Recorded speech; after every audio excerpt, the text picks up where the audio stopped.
For 11 days in September, the haze returned, shrouding Singapore in a thick smog, with air quality reaching unhealthy levels.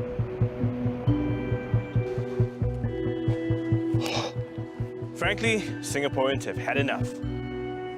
Is it as bad in Singapore?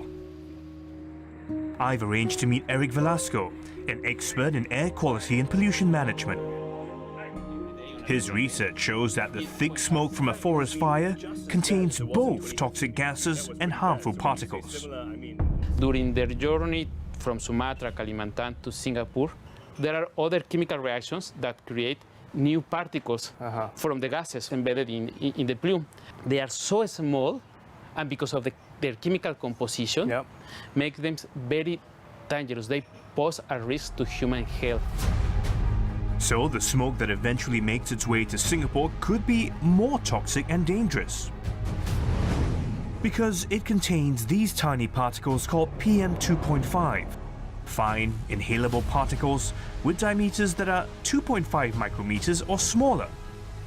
They are the ones we should be really concerned about, because they can enter our lungs and blood. This can cause severe breathing problems and even trigger heart attacks.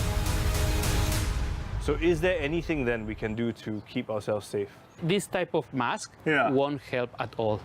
These cheap masks, I don't recommend They just look interesting, but these cloth masks will basically have no filters. Yes, exactly. If you want to be really well protected, you will have to wear an industrial respirator. These filters are good removing toxic gases. An industrial respirator is capable of filtering up to 90% of tiny particles. Right.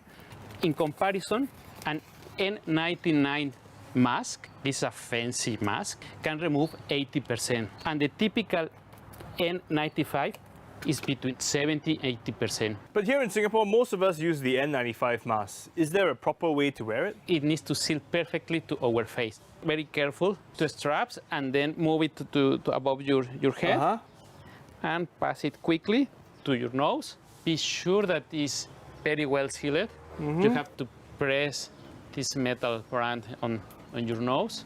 Yeah, I do feel like the entire mask is sticking to my face. Exactly, that's right.